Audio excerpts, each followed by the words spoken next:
Hello students, मेरा नाम आशीष सचान है और आज हम फेडरलिज्म के बारे में डिस्कस करने जा रहे हैं। फेडरलिज्म क्या होता है? देखो, एक जब पॉलिटिकल यूनिट होती है जिसमें दो गवर्नमेंट एक ही एरिया की पब्लिक को रूल कर रही होती है, तो ऐसे पॉलिटिकल स्ट्रक्चर को हम फेडरलिज्म के नाम से जानते हैं।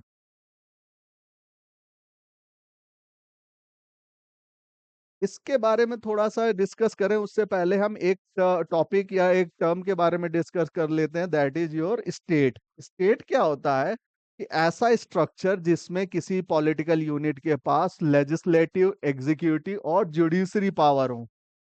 लेजिस्लेटिव, एग्जीक्यूटिव और जुडिशरी पावर, किसी भी पॉलिटिकल यूनिट के पास अगर लेजिस्लेटिव, एग्जीक्यूटिव और जुडिशरी पावर होती है तो ऐसी बॉडी को हम स्टेट के नाम से जानते हैं। और स्टेट के बाद ही टर्म आया फेडरलिज्म। तो फेडरलिज्म क्या करता है? फेडरलिज्म, सपोज करो इंडिया है, आप देखते हैं कि इंडिया में कुछ रूल्स होते हैं, एक्ट होते हैं, वो स्टेट गवर्नमेंट्स बनाती हैं और कुछ क्या होती है, सेंट्रल गवर्नमेंट बनाती है।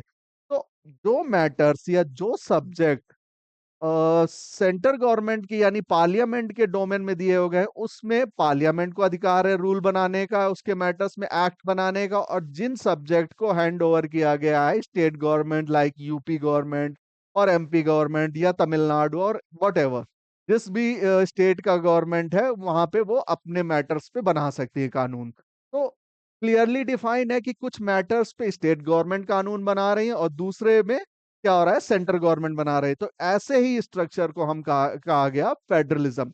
अब देखो, एक यूनिवर्सल भी हो सकता है जहां पे सिर्फ एक सेंट्रल गवर्नमेंट ही हो और वही कानून बनाए। लेकिन इंडिया क्या है, इंडिया का जो ज्योग्राफी है बहुत लार्ज है, पॉपुलेशन बहुत लार्ज है, डाइवर्स है। तो in that case it would be difficult कि एक ही जो पार्टी है या एक ही स्ट्रक्चर क्या करे, पूरे रूल्स बनाए या एक्ट बनाए।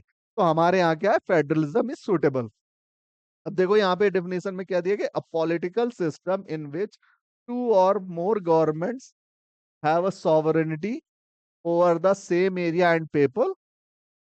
तो मतलब यहाँ पे सॉवरेंटी दिया है। सॉवरेंटी का मतलब यह होता है कि किसी भी बॉडी के पास जहाँ पे इंटरनल डिसीजन लेने की और एक्सटर्नल डिसीजन लेने की पावर हो, ऐसी ऐसी यूनिट को हम सॉवरेन पावर कहा जाता है। बट हम यहाँ पे चूंकि फेडरलिज्म बात कर रहे हैं, स्टेट में ऐसा कुछ नहीं होता, सेंटर लेवल पे होता है। आगे चलते हैं। देखो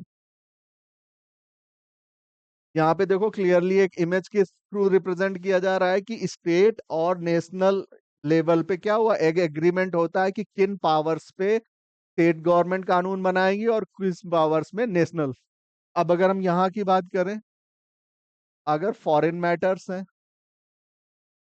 तो उसमें सेंटर गवर्नमेंट या नेशनल लेवल की गवर्नमेंट कानून बनाएगी। डिफेंस होगा या ऐसा कोई अदर सब्जेक्ट है, उसमें पावर किसके पास होती है, नेशनल लेवल पे। जैसे सीए बनाया तो सीए की पावर किसमें थी, सीए का एक्ट किसने बनाया, सेंट्रल गवर्नमेंट ने। अगर हम स्टेट की बात करें तो लॉ एंड ऑर्डर के कानून मेंटेन करने की रिस्पॉन्सिबिलिटी स्टेट के पास होती है। एग्रीकल्चर,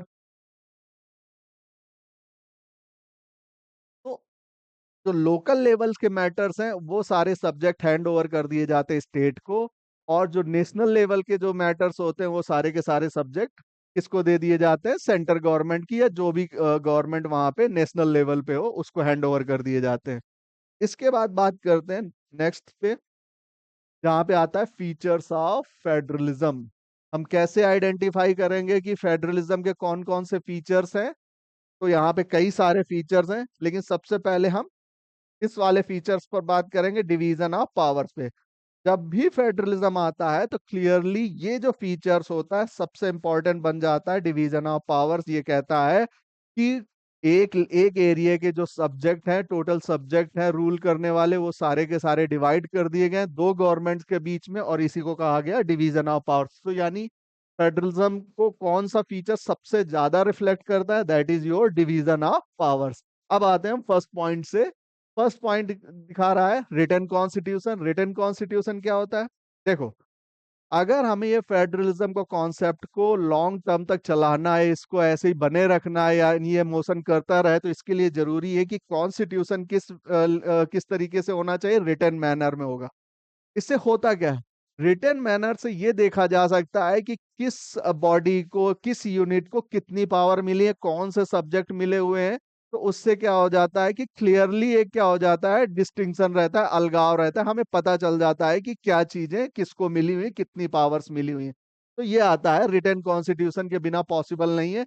यहाँ पे एम्बिग्यूटी क्रिएट नहीं होती, यानी कि कोई कंफ्यूजन नहीं क्रिएट होती, तो इसलिए रिटन कॉन्स्टिट्यूशन का होना बहुत जरूरी है। उसके बाद आता है ड्यूल गवर्नमेंट पॉलिटी।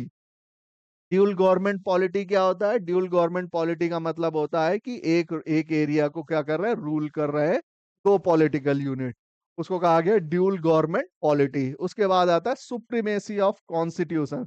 देखो, अगर किसी भी जगह में कॉन्स्टिट्यूशन अगर सुप्रीम नहीं रहेगा तो इन दैट केस क्या होगा, नेशनल लेवल की या सेंट्रल गवर्नमेंट क्या करेंगी, स्टेट गवर्नमेंट्स की भी पावर को क्या कर लेंगी, ग्रैब कर लेंगी, उनको भी हड़प लेंगी। ऐसी सिचुएशन ना हो, तो इसलिए कहा गया है कि फेडरलिज्म के लिए सबसे जरूरी है supremacy of constitution should be maintained.